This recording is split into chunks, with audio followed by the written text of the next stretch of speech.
आप सब लोगों का क्वेश्चन यही होगा कि पढ़ाई में फोकस नहीं होता है, पढ़ाई में फोकस कैसे करें। मेरा ये क्वेश्चन है आप लोगों से कि क्या हम लगातार बिना थके पढ़ाई कर सकते हैं, या लगातार क्या स्टडी में एक्टिव रहना आसान है। तो इसका जवाब है बिल्कुल नहीं, क्योंकि हमारी बॉडी और हमारे माइंड को इसकी आदत नहीं है। हमारा माइंड तो हमेशा मजे को चूज करता है। अगर मैं कहूँ कि आपको 3 घंटे पढ़ना है तो शायद ही कोई पढ़ेगा, और वहीं मैं मोबाइल चलाने को दे दूँ तो पूरा दिन चला लेंगे, फिर भी हम बोर नहीं होंगे, क्योंकि इससे हमारे माइंड को डोपामिन मिलता है और वही पढ़ाई हमें बोरिंग सी लगती है। इस वीडियो में पढ़ाई में ध्यान बढ़ाने के लिए कुछ इंपॉर्टेंट टिप्स आपसे मैं शेयर करने वाली हूँ।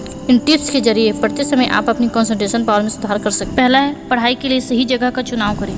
पढ़ाई करने के लिए आपके पास एक शांत और कंफर्टेबल प्लेस होना चाहिए, जहाँ टीवी और इंटरनेट जैसे डिस्ट्रैक्शंस बिल्कुल भी ना हो और शोरगुल भी ना हो। और इसके अलावा आप जहाँ बैठकर पढ़ाई कर रहे हैं वह प्लेस कंफर्टेबल होना चाहिए, और कोशिश करें कि आप हमेशा बैठकर ही पढ़ाई करें। लेटकर पढ़ाई कभी ना करें, क्योंकि इससे आपका दिमाग थका हुआ महसूस करता है, जिसकी वजह से हमें जल्दी नींद आने लगती है। और आप जहाँ भी पढ़ने बैठे वो जगह साफ सुथरी होनी चाहिए। इन्वायरमेंट का सीधा असर हमारे दिमाग पर पड़ता है और हमारे दिमाग का असर हमारी पढ़ाई पर पड़ता है। इसलिए आप जब भी पढ़ाई करने बैठे तो साफ सुथरी जगह का चुनाव करें, और पढ़ने के लिए साथ में स्टडी मटेरियल्स, पानी की बोतल को साथ लेकर बैठें, क्योंकि अगर एक बार आप पढ़ने बैठ गए और पढ़ाई के बीच बीच में पेन, पेपर, पेंसिल, हाइलाइटर इत्यादि ढूंढने लगे तो डिस्ट्रैक्शन पैदा होंगे और आपका सारा फोकस वहीं पर खत्म हो जाएगा। इसलिए पढ़ने के लिए आपके पास एक स्टडी टेबल होना चाहिए, जहाँ आपकी सारे स्टडी मटेरियल्स अवेलेबल हों, ताकि आपको बीच बीच में उठना ना पड़े और आपकी पढ़ाई लगातार बनी रहे, क्योंकि ये छोटी छोटी चीजें आपके फोकस को मेंटेन करने के लिए बहुत बड़ा रोल प्ले करती है। दूसरा है, टारगेट सेट करके पढ़ाई करें। हमें पढ़ाई में अच्छे नंबर स्कोर करने के लिए टारगेट सेट करके पढ़ाई करना चाहिए, क्योंकि अगर हम टारगेट सेट नहीं करेंगे तो जब भी हमारा मन पढ़ने का करेगा तब हम पढ़ेंगे,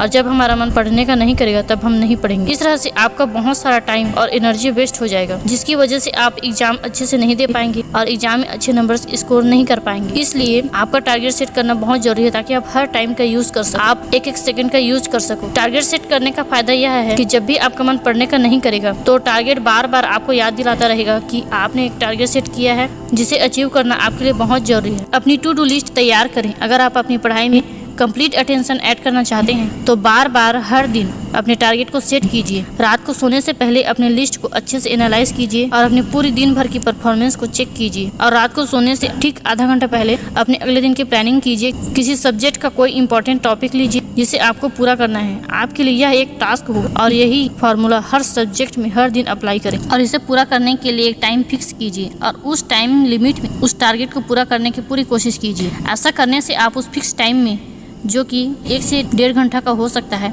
आप उस टॉपिक में पूरी तरह से इन्वॉल्व हो जाओगे और उसे पूरा भी कर लोगे। क्योंकि जब हम टारगेट सेट करते हैं तो उसे पूरा करने में हम पूरी तरह से जुट जाते हैं, तब हमारा ध्यान कहीं और नहीं भटकता। और अगर ज़्यादा ध्यान भटक भी रहा है तो उसके लिए चौथी टिप है, ब्रेक जरूर लीजिए।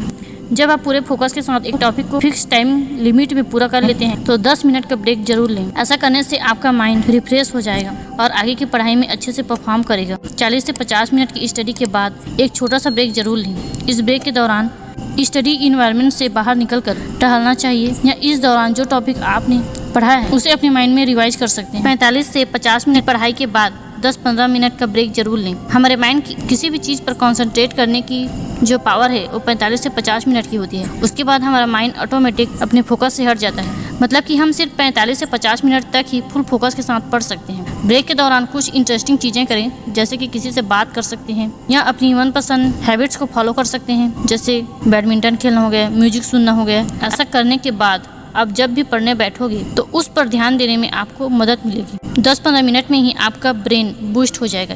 लेकिन ध्यान रहे कि ब्रेक के दौरान कोई वेब सीरीज या कोई फिल्म न देखने लग जाएं। इससे 10-15 मिनट ध्यान देने के बजाय आपके कब 25 से 30 मिनट हो जाएंगे आपको पता भी नहीं चलेगा। आप पढ़ते समय रेगुलरली ब्रेक लेकर अपनी कंसंट्रेशन पावर में सुधार कर सकते हैं। अगर आप दिन में 3 घंटे भी पढ़ाई करते हो तो हर घंटे 50 मिनट पढ़ने के बाद आपको 10 मिनट का ब्रेक मिल जाएगा, और इस तरह से आप 3 घंटे में 2.5 घंटे पढ़ पाओगे। 2.5 घंटे पढ़ाई करने के बाद आपको 30 मिनट का ब्रेक मिल जाएगा, यानी कि 3 घंटे में आपने 2.5 घंटे पढ़ाई की, जिसमें से 30 मिनट का आपने ब्रेक लिया, और ये ब्रेक आपकी मेमोरी पावर को बढ़ाने में काफ़ी हेल्प करेगा। तो इस तरह से आप कम समय में अधिक से अधिक टॉपिक को कवर कर सकते हैं। चौथा है, analyse and reward yourself. Exam में अच्छा स्कोर करने के लिए टॉपिक को समझना बहुत जरूरी है। फॉर एग्जाम्पल, आप 10 घंटे तो पढ़ाई करते हैं, पर उस 10 घंटे की पढ़ाई में आपका कितना आउटपुट निकल रहा है ये ज़्यादा मैटर करता है, न कि ये कि आपने वो 10 घंटे पढ़ाई की है वो मैटर करता है, बल्कि उस 10 घंटे में आप कितना क्वालिटी पढ़ाई किया है ये ज़्यादा मैटर करता है। आप हर दिन कितना पढ़ रहे हैं इसका रिकॉर्ड रखें और डेली अपने गोल को एनालाइज करें कि कितना आपने कवर कर लिया है और कितना कवर करना बचा है। जैसे कि आप अपना पूरा दिन भर टारगेट खत्म कर लें